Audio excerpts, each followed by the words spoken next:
Nós estamos nesse mês conversando sobre, na verdade, em 7 semanas a gente quer conversar sobre as 7 cartas do Apocalipse. Nosso objetivo é fazer uma reflexão profunda sobre o que é ser igreja. E para isso nós estamos observando algumas igrejas às quais o Senhor Jesus conversou com elas. E hoje, o tema que eu trago para vocês dentro dessa série Making of Igreja é a gente viver um cristianismo sem romantismos. Vivermos um cristianismo sem romantismos. Ok? Então, Apocalipse capítulo 2, a partir do verso 8, nós vamos até o 11. Ao anjo da igreja de Esmirna escreva. Apocalipse capítulo 2, verso 8. Ao anjo da igreja de Esmirna escreva. Estas são as palavras daquele que é o primeiro e o último, que morreu e tornou a viver. Conheço as suas aflições e a sua pobreza, mas você é rico. Conheço a blasfêmia dos que se dizem judeus, mas não são, sendo antes sinagoga de Satanás. Não tenha medo do que você está prestes a sofrer. O diabo lançará alguns de vocês na prisão para prová-los, e vocês sofrerão perseguição durante 10 dias. Seja fiel até a morte, e eu lhe darei a coroa da vida. Aquele que tem ouvidos ouça o que o Espírito diz às igrejas. O vencedor, de modo algum, sofrerá a segunda morte. Vamos orar, meus irmãos. Deus, ilumina teu povo, por favor. Traz vida para o teu povo e traz discernimento para o teu povo através da sua palavra. Em nome de Jesus. Amém. Meus irmãos, o que é muito interessante de nós começarmos a nossa reflexão é fazendo 3 perguntas para vocês. A primeira pergunta que eu te faço é: qual é a visão que você tem de você mesmo? Qual é a visão que você tem de você? Como você se vê? Por exemplo, vocês meninas, quando levantam pela manhã, o que é que vocês veem no espelho? Além daquele monte de cabelo assim, meio esvoaçado, que você já passa logo aquela água com aquele spray e joga meio de lado. O que é que você vê além disso? Essa é uma pergunta sincera. Quando você se olha, quando você se vê, o que é que você enxerga? Qual é a visão que você tem de você mesmo? Mas há uma segunda coisa, uma segunda pergunta que nós precisamos nos fazer. Qual é a visão que Jesus tem de nós? Perceba isso. Uma coisa é como eu me vejo, outra coisa é como o Deus Todo-Poderoso me enxerga. Como é que Deus me enxerga? Como é que Deus me vê? Quando o Senhor, o Criador, olha para nós, como é que Ele nos vê?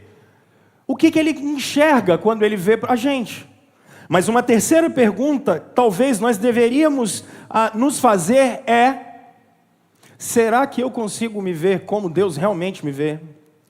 Será que eu consigo me enxergar como Deus realmente me enxerga? Por que eu começo fazendo essa situação de sermos quem somos, da nossa identidade, de como a gente se vê?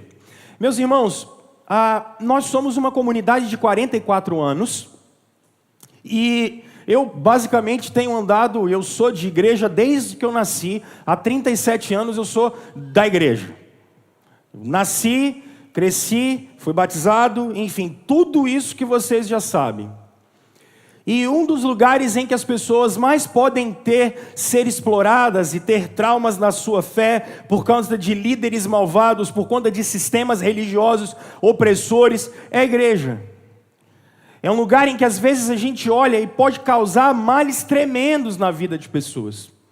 Por isso, quando a gente para refletir nessa série desse mês, a gente está querendo observar que tipo de comunidade a gente quer ser, para nós não sermos dessas comunidades em que na verdade as pessoas são exploradas pela sua fé e as pessoas ainda são completamente traumatizadas por conta de atitudes que alguns fiscais da fé têm na vida dos outros. Mas, percebam o seguinte, isso não é motivo, isso não é razão para nós vivermos um tipo de cristianismo light. Porque há pessoas, e possivelmente eu estou pregando para pessoas, que nesse momento pode ser que precisam ter uma boa conversa com Deus. Porque pisam na bola feio. Porque por causa do amor de Deus e da sua graça dão lugar ao pecado e pisam na bola com gosto de gás mesmo. E por conta disso precisam bater um longo papo e ter uma boa conversa com Deus. Uma conversa com Jesus de reconciliação. um bate-papo literalmente de perdão, de arrependimento, porque precisam de uma longa conversa com Deus para verem a sua vida mudada. Mas, meus irmãos, alguns de nós foram ensinados dentro de um cristianismo e dentro de uma igreja que não cabe, por exemplo, sofrimento. Alguns de nós foram educados num cristianismo que é só vitória, e é só glória, e é só glória, e só glória, e aí a gente olha e fala, ei, a vida de verdade não é essa não.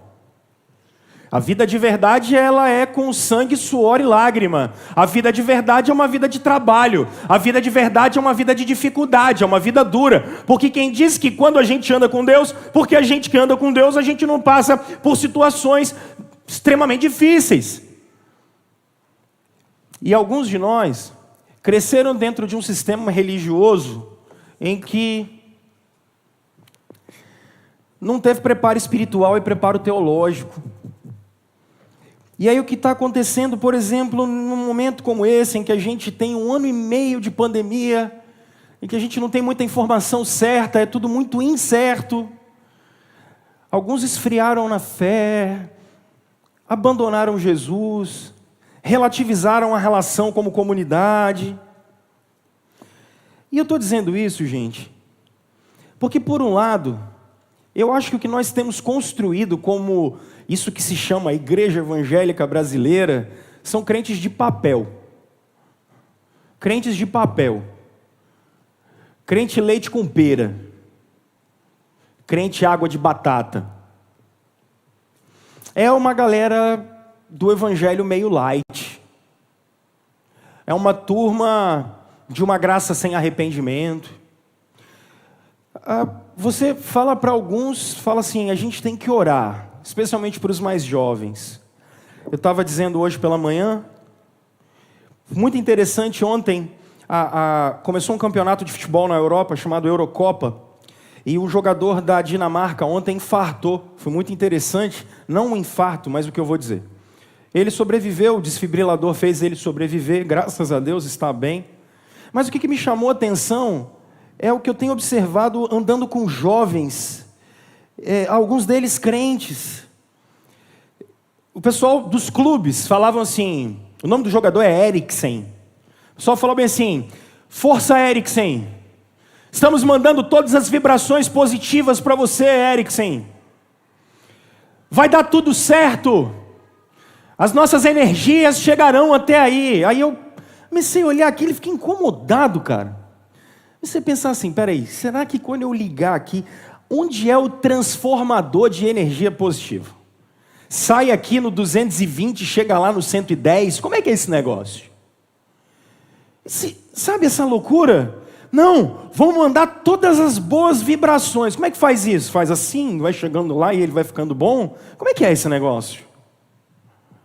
Porque para o século 21, Deus, um ser pessoal, que dirige a história, que controla as nossas vidas, o qual nós nos dobramos a Ele, isso não é muito legal. É melhor um Deus que a gente nem sequer conversa com Ele. E é isso que é falado o tempo todo, essa relativização o tempo todo. Esses são crentes leite com pera, é a galera do todinho. É a galera que se você falar com eles que ele precisa se arrepender dos seus pecados, o cara fala, opa, não, aí não, calma aí, cara. Calma aí.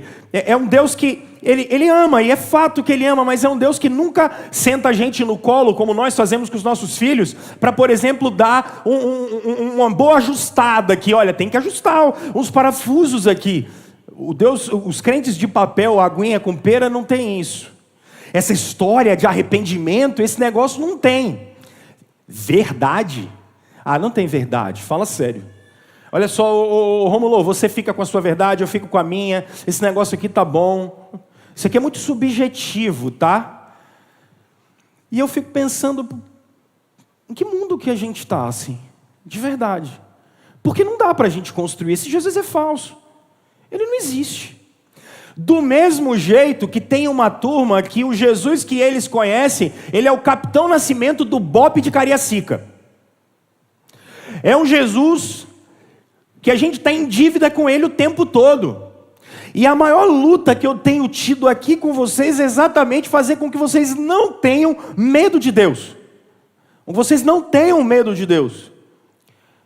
Mas muitos de nós têm uma construção religiosa que faz com que a gente tenha medo de Deus. É um Jesus que inspira terror nas pessoas. É um Jesus que não nos recebe. É um Jesus que o tempo todo você tem ou que passar no crédito ou no débito. Porque senão o amor dele não é suficiente para nós. Esses conhecem um Jesus que mais parece um verdugo, ele é um carrasco. E não me parece nada com Jesus revelado nas Escrituras. Por isso a pergunta que eu faço é: que tipo de cristão nós somos? Como é que a gente se enxerga? E como é que Jesus enxerga a gente? Quando eu olho o texto que está e que nós lemos aqui, vocês vão observar uma igreja, a igreja de Esmirna. A igreja de Esmirna é a seguinte: o apóstolo João está exilado aqui na ilha de Pátimos, e aqui no continente há 7 cidades com 7 igrejas. A primeira é Éfeso e a segunda é exatamente Esmirna. Que cidade é essa? Esse texto está sendo escrito no ano 96 depois de Cristo. O que é engraçado aqui é que essa cidade é uma cidade que já naquele período tem 1000 anos. 600 anos antes de Cristo ela foi completamente destruída. Mas 200 anos antes de Cristo ela foi refeita por um cara chamado Lisímaco. E ela não foi refeita de qualquer maneira, ela foi completamente projetada, era um urbanismo muito bem feito naquela cidade. O pessoal dizia um ditado dizendo que o sol e o vento não só batiam, como sopravam de maneira diferente. A gente mora em Cariacica, é meio complicado, porque a gente passa pela cidade, ela é meio feinha, aí a gente fala: pô, Cariacica é feia demais, meu irmão. Mas quem morava em Esmirna, não. Esses caras eram cidadãos romanos. O primeiro templo para Deus, a Roma, foi construído em Esmirna. Eles tinham orgulho de serem cidadãos daquela cidade. Eles adoravam isso. Pessoas vinham de longe para ver como o sol batia e o vento soprava. Esmirna tinha um estádio muito interessante, e pelo menos uma vez por ano, os Jogos Olímpicos eram realizados em Esmirna. O povo todo ia para lá. Em relação à religiosidade, templo para Roma, templo para César, templo para Apolo, templo para Afrodite, templo para todas as deusas. Era uma cidade extremamente religiosa.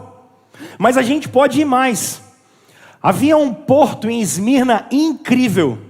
Por causa de um recuo na baía de Esmirna, por causa das pedras, grandes navios podiam atracar naquele lugar. Percebam, a turma quando olha, e os moradores daquela cidade tinham orgulho do lugar. Era um lugar que celebrava, era um lugar rico, eram pessoas extremamente bem vistas e bem-vindas. Agora olha o que Jesus fala para essa igreja. No verso 8, Jesus diz algo muito interessante. Quem é que está falando com vocês? Na cidade dos Jogos Olímpicos, Jesus diz: não importa o quantos vocês corram, eu sou o primeiro e eu sou o último. O único que vai ser louvado e glorificado aqui sou eu. Olha que legal. Mas Jesus vai continuar. Jesus diz para essa igreja dentro da cidade, ainda no verso 8 e depois o verso 9, porque os cristãos sofriam especialmente por 2 coisas. Ainda no primeiro século, os judeus injetaram muito dinheiro em Esmirna, porque eles queriam que a cidade ficasse bonita e a cara deles. Então eles eram protegidos da prefeitura da cidade. Olha, não foi só nos últimos tempos que teve problema com o Odebrecht, não. Antigamente já tinha também. Os judeus perseguiam os cristãos. Eles perseguiam os cristãos naquela ocasião, e a polícia de Roma ia contra a igreja. Então, se você era cristão, era difícil você ter emprego. Por isso o texto bíblico está dizendo: eu sei que vocês são pobres, porque acontece uma segunda coisa. Se nós estivéssemos na igreja de Esmirna, os relatos nos dão conta de que havia muitos saques aos cristãos. Por exemplo, o pessoal chegava aqui e roubava tudo que a gente tinha. Se soubesse que você era cristão, ele entrava dentro da sua casa, roubava tudo que você tinha e ia embora. Por isso o texto bíblico diz: vocês são extremamente pobres. Mas Jesus diz: vocês são ricos. Olha que legal. Porque o que importa não é como eu me vejo ou como as circunstâncias me veem, mas o que Jesus faz por mim. Eu vou trabalhar isso com vocês daqui a pouco. Mas os versos 9 e 10 são incríveis. Percebam a dinâmica do que Jesus diz. Os judeus perseguem os cristãos. E os judeus já há algum tempo, pelo menos mais de 500 anos, eles se reúnem num lugar chamado sinagoga. E a sinagoga era o lugar do encontro com Deus. Jesus chama a sinagoga de Satanás. Não é o lugar de se encontrar com Deus. E aí Jesus diz assim: não fiquem preocupados, vocês vão sofrer por 10 dias. 10 dias dentro da cultura antiga judaica significava um tempo pequeno específico. Quando a Bíblia fala de um tempo longo, ela fala de muitas semanas, ou ela fala de um tempo, 2 tempos e 3 tempos. Quando a Bíblia usa 10 dias, significa que o texto está dizendo, é um período curto e limitado. O que a Bíblia está dizendo para a igreja de Esmirna? Vocês vão sofrer por algum tempo, mas é pouco tempo, esse tempo é limitado e isso vai acabar. E aí ele termina dizendo assim: sejam fiéis. E na cidade dos Jogos Olímpicos ele diz assim: você não vai ganhar a coroa do imperador, você vai ganhar a coroa de louros, aquela que se ganhava quando se terminava uma corrida em primeiro lugar. Seja fiel, corra direito, faça direito, mantenha-se firme, e se você ficar firme, você com certeza vai ter uma coroa de glória. Percebem isso, irmãos?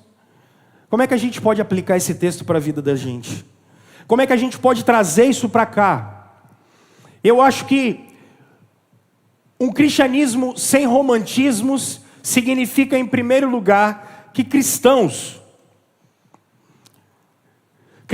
são e se veem como Jesus diz que nós somos. O que é um cristianismo sem romance? Eu sou o que Jesus diz que eu sou. Eu sou o que Jesus diz que eu sou. Ô Rômulo, por que é que você está falando isso e como é que você está dizendo isso? Irmãos, nós vivemos num período, e nós seres humanos somos muito interessantes. O que é que nós todos queremos? A gente só quer ser amado. É só o que a gente quer. A gente só quer ser amado. A gente só quer ser reconhecido. É por isso que nós temos o tempo todo essa ideia de afirmação. A gente quer se autoafirmar o tempo todo.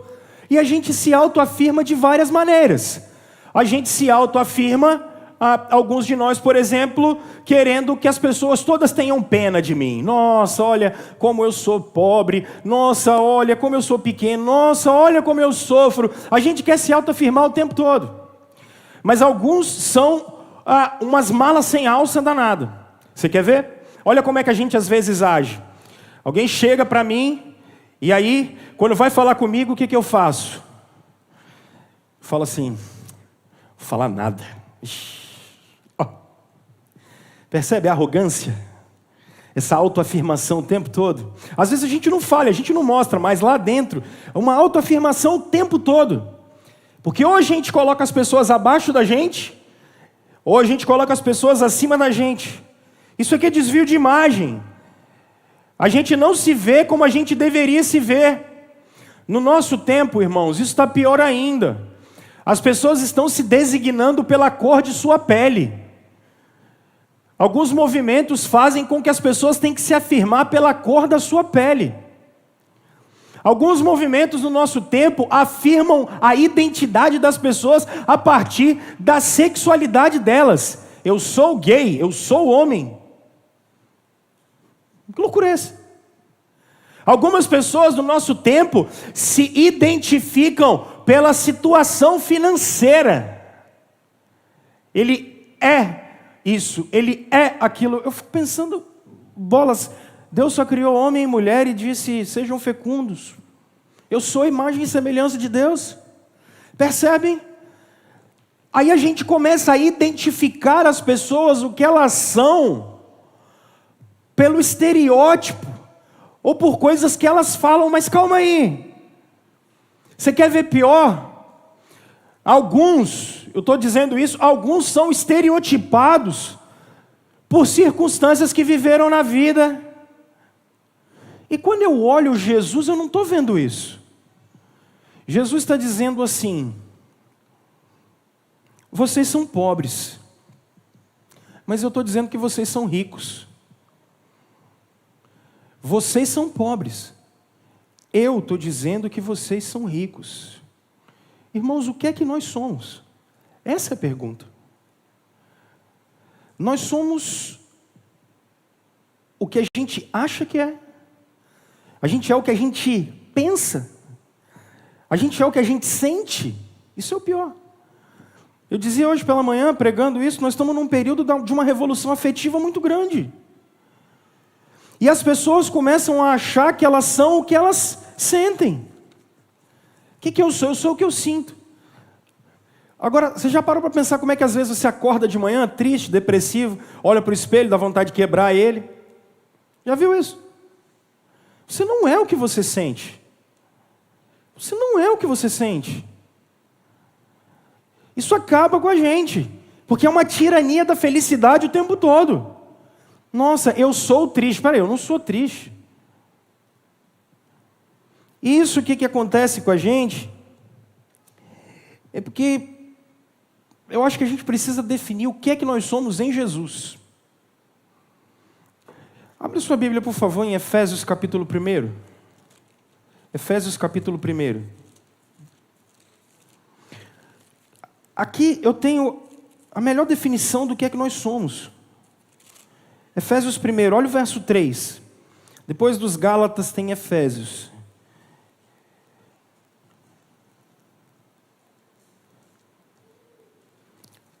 Vamos no verso 1. Paulo, apóstolo de Cristo Jesus, pela vontade de Deus, aos santos e fiéis em Cristo Jesus. Meus irmãos, aqueles que estão em Cristo são santos. Quem está em Cristo é santo. Querem continuar? Olha o verso 3. Bendito Deus e Pai de nosso Senhor Jesus Cristo. Ok? E ele vai dizer que nos abençoou. Cristãos são abençoados em Cristo. Agora, onde que é isso? Com toda a sorte de bênçãos espirituais nas regiões celestiais. Significa que cristãos têm o seu nome conhecido por Deus. Mas isso vai mais adiante. Verso 4. Porque Deus nos escolheu nele. Cristãos são escolhidos. Quando? Antes da fundação do mundo. Porque o que significa isso? Deus nos amou. Deus se relacionou conosco antes da fundação do mundo.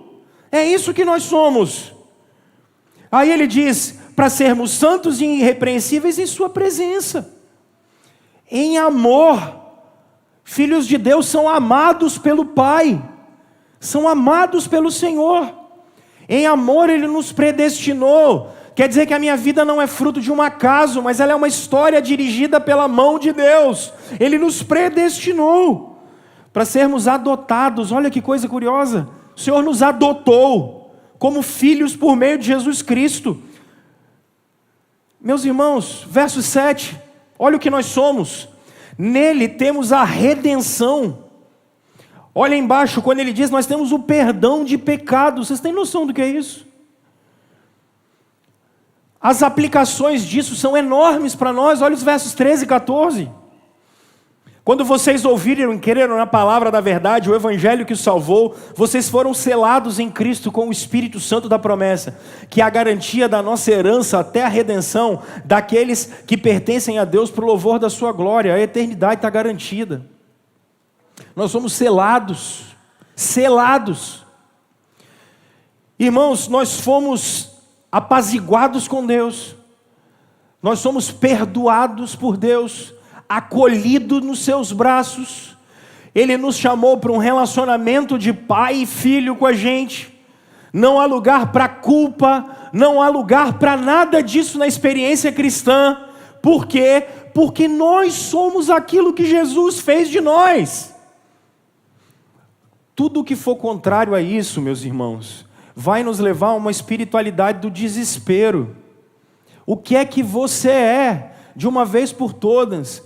Você não é o que a moda diz que você é. Você não é o que a psicologia diz que você é. Você é mais do que um laudo médico. Você é mais do que se você passou no concurso ou não, se você recebeu aumento ou não, se a empresa quebrou ou não, se eu passei no concurso público ou não, eu terminei a faculdade ou não. Nós somos mais do que isso.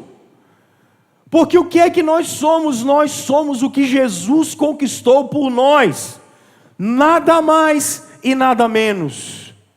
Então, por favor, meus irmãos, por favor, sabe o que acontece com a gente? Duas coisas. Primeiro, autossabotagem.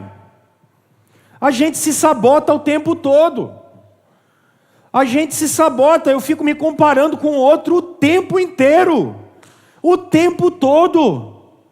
Pare de se sabotar.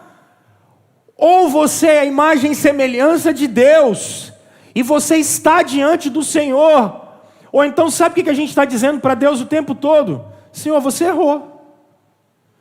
Eu não tinha que ter nascido nessa família. Eu não tinha que ter tido esse pai. Eu não tinha que ter tido esse filho. Ah, não, Deus, isso aqui não, você está... Olha o que a gente está dizendo para Deus o tempo todo. Deus, você errou aí na parada, então... Pô, cadeira, hein? Se fosse eu, Deus, eu tinha feito melhor, tá? O senhor é um vacilão. Pare com essa autossabotagem. Pare com essa autossabotagem. E segundo, de uma vez por todas... Olhe para você e para quem está do seu lado e olhe simplesmente dizendo: eu sou o que Jesus diz que eu sou, ponto, acabou. Nada mais, nada menos do que isso. Isso tem que ser suficiente para nós. Segunda coisa que esse texto pode ensinar para a gente. Percebam, cristãos não são guiados pelas circunstâncias, mas cristãos são guiados pela promessa da palavra de Deus. Olha o que Jesus diz nos versos 9 e 10. Olhem isso, lá em Apocalipse 2. Olha o que Jesus diz nos versos 9 e 10. Conheço as suas aflições e a sua pobreza, mas você é rico. Agora olha que interessante. Conheço a blasfêmia dos que se dizem judeus, mas não são, sendo antes sinagoga de Satanás, e a perseguição que eles seguem, que eles têm dos judeus o tempo todo. Não tenha medo do que você está prestes a sofrer. Olha que curioso. O diabo lançará alguns de vocês na prisão para prová-los, e vocês sofrerão perseguição durante 10 dias. Seja fiel até a morte, e eu lhe darei a coroa da vida. Olha só, o que é que te guia? O que te guia é a promessa de Jesus, ou o que te guia é a circunstância que a gente está? Já parou para pensar nisso? Irmãos, eu sei que a nossa vida ela é um construto, é uma construção de toda a nossa experiência, isso é verdade, isso é fato. Mas a grande questão aqui é o seguinte: eu estou pregando para pessoas, eu sou pastor aqui há 10 anos, a gente vive isso junto. Nós lidamos com o luto, nós lidamos com o desemprego, nossas empresas fecharam, algumas delas. Alguns de nós têm pessoas que estão internadas, outras que já melhoraram. Muitos de nós temos problema com os nossos filhos, nós temos problema com os nossos pais, a gente tem problema no casamento da gente. A gente vive esse negócio o tempo todo. Somado a isso, alguns de nós trazemos histórias difíceis até não poder mais. Alguns de nós fomos abusados lá na infância. Alguns de nós fomos maltratados lá na infância, ou quando já crescemos. Muitos de nós sofreram coisas terríveis durante a vida. Fomos alvo de traição, de gente falando besteira, de um monte de coisa. A gente sabe disso. Então, não só às vezes a situação atual, mas aquela que construiu a história da gente inteira. A gente é levado no meio desse negócio, a gente vai no meio disso. Aí a pergunta que a gente precisa se fazer é o seguinte: o que é que me guia? O que me guia é olhar para trás e falar e ficar ressentido por causa de tudo o que aconteceu. Ou o que me guia é saber que existe uma promessa da palavra de Deus para mim e para você. O que te guia? O que é que te motiva? Porque o que vai curar o coração e a alma da gente não é simplesmente olhar para trás, mas é olhar para a palavra de Deus e ver como ela é boa e como a vontade de Deus é perfeita. É isso que vai guiar a gente. Esses caras estão sofrendo com saque, estão sofrendo com mentira. Esses caras estão sendo perseguidos e a grande pergunta que se faz é: vocês vão olhar para agora ou vocês vão olhar para frente? Porque a promessa é que o sofrimento só dura 10 dias. 10 dias aqui não é literal, mas 10 dias dentro da cultura judaica significa é um tempo ainda que pequeno, mas é um tempo que vocês vão passar por um perrengue muito difícil. Vocês vão passar por uma necessidade extrema. Agora, olha a promessa de Jesus. São 10 dias só, vai passar. E ele diz mais além: permaneçam fiéis, porque tem uma coroa da vida. Olha a promessa de Deus. Não só Ele está no controle de tudo que está acontecendo, como Ele diz: olha a eternidade, olha o que eu tenho para vocês. Essa é aqui a perspectiva. Para você tentar entender, João tinha um discípulo e o nome dele é Policarpo. Policarpo era bispo da igreja de Esmirna, dessa igreja. Policarpo foi assassinado no dia 23 de fevereiro do ano 155 depois de Cristo. Olha que interessante os relatos da época, o que eles dizem para nós sobre Policarpo, mais ou menos 50 anos depois de João escrever essa carta. Olha o que eles escrevem sobre como Policarpo foi assassinado. Policarpo era bispo de Esmirna e foi martirizado no sábado 23 de fevereiro de 155. Nesses dias eram celebrados os jogos públicos e a cidade estava repleta de visitantes. Era uma multidão exaltada. Repentinamente alguém gritou: morram os ateus, busquemos Policarpo. Os cristãos eram chamados de ateus porque eles não adoravam o panteão romano, eles adoravam um homem chamado Jesus Cristo. Policarpo poderia ter se escondido, mas teve uma visão num sonho, na qual viu incendiar o travesseiro onde apoiava sua cabeça. Havia dito a seus discípulos então: tenho que morrer queimado. Um jovem escravo que sabia o lugar onde Policarpo se encontrava foi torturado até falar. Então foram prendê-lo. Ordenou que todos os homens que tinham vindo para levá-lo fossem alimentados e atendidos enquanto ele, durante 1 hora, dedicava-se à oração. Nem sequer o chefe da polícia tinha desejos de ver Policarpo morrer, porque muitos o amavam. Durante a breve viagem à cidade, o chefe da guarda rogou-lhe que acessasse a confessar que César, o imperador, era o Senhor, para evitar que desse modo fosse martirizado. Mas Policarpo não quis ouvir tal sugestão, porque para ele o único Senhor era Jesus Cristo.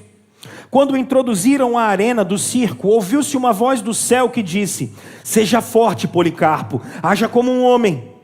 O procônsul lhe propôs que escolhesse entre a morte ou amaldiçoar o nome de Cristo e oferecer um sacrifício de incenso a César. Durante 86 anos, Policarpo disse, eu servi a Jesus Cristo, e Ele nunca me traiu. Como posso blasfemar o nome do meu rei que me salvou?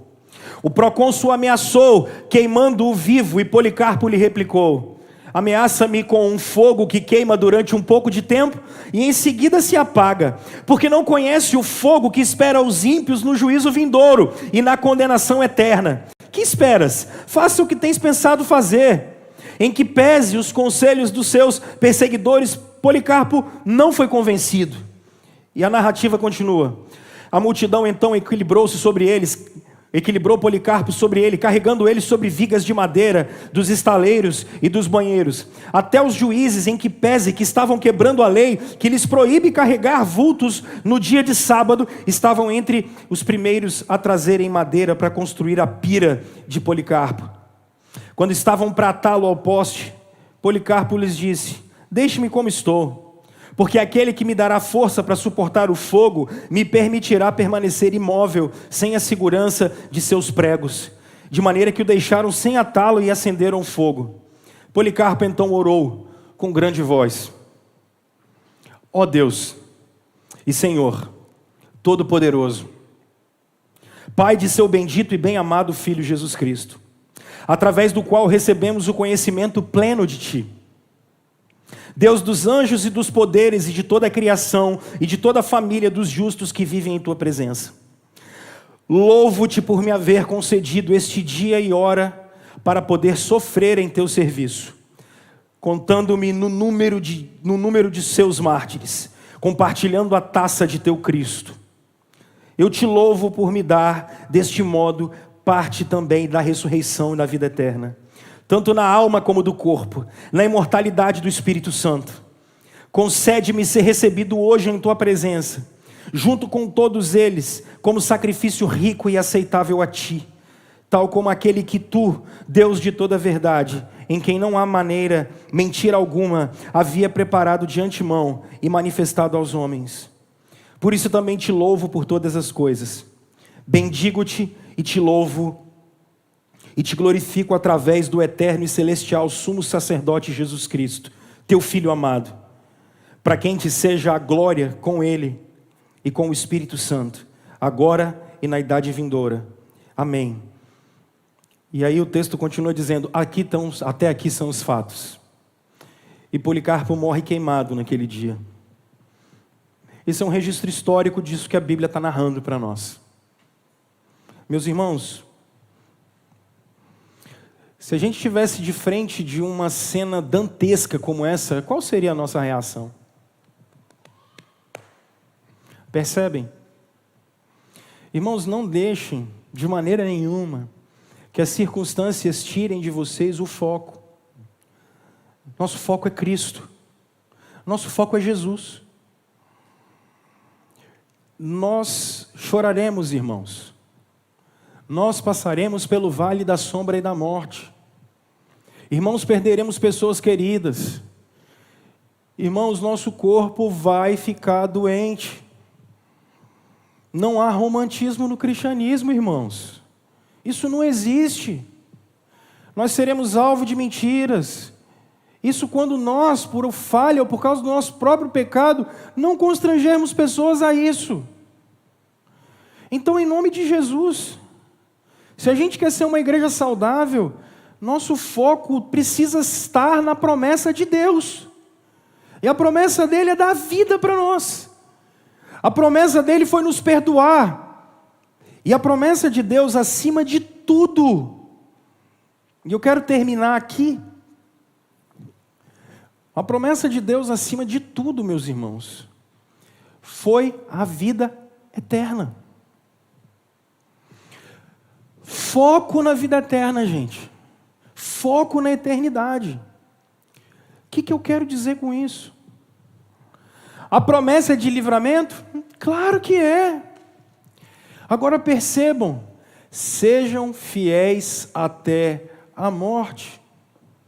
E ele vai dizer no verso 11, quem estiver comigo até o final, vai ver a ressurreição dos mortos. Irmão, sabe o que isso significa? Isso significa algo incrível. A palavra coroa, como eu disse para vocês aí, ela não é uma coroa de rei, mas ela é uma coroa de louros. Seria uma medalha olímpica para a gente hoje. Seria esse o resultado final. Nós não falamos mais de vida eterna. Nós não falamos mais de ressurreição dos mortos. Nós não falamos mais disso. Irmãos, o Senhor Jesus estará conosco todos os dias. Mas em nome de Jesus, não percam a perspectiva da eternidade. Não percam a perspectiva da eternidade. As 7 cartas vão terminar sempre assim. Não percam a perspectiva da eternidade, irmãos. Caso contrário, as circunstâncias engolirão a nossa fé. As circunstâncias tirarão o nosso foco de Jesus. C.S. Lewis, e eu queria terminar com uma frase do C.S. Lewis, quando ele diz algo muito legal. C.S. Lewis foi um cristão, escritor do século passado. E Lewis dizia o seguinte: o cristianismo é sobre ressurreição. Como seres eternos, Lewis dizia que estamos do lado de cá da eternidade e não do lado de lá da eternidade. Como seres eternos, a guerra não acontece em um campo de batalha, mas a guerra acontece dentro do coração humano. Quando acordamos cada manhã e sentimos as pressões do dia se abatendo sobre as nossas cabeças, e é aí que nós, seres eternos, temos que decidir que tipo de imortais nós desejamos ser. Foco na vida eterna. Que tipo de imortal você quer ser? Não há romantismo no cristianismo. Não há romantismo em ser igreja. Eu falei uma coisa pela manhã que eu ia tirar aqui, que eu tirei, mas eu quero falar. O mundo, a igreja vai ter que dialogar com o mundo, gente. Isso é fato. Isso é fato. Nós coexistimos. Agora, em nome de Jesus, meus irmãos, não vai dar para ser cristão e abrir concessões para a cultura, em nome de sermos relevantes para o mundo. Não vai dar. Não vai dar. Vai ter uma hora que a gente vai bater de frente. Porque a grande questão é: a quem seremos fiéis? A quem seremos fiéis? O que o Espírito Santo está chamando a gente é para viver a vida na vida, na dependência da graça de Jesus Cristo, sem abrir mão, irmãos, de nenhum centímetro quadrado da fidelidade a Jesus Cristo, sem abrir mão de dizer e ouvir a voz dele todos os dias. Quem diz o que somos é Cristo, e quem guia as nossas vidas é a promessa de Jesus Cristo, e é por ele que nós vivemos.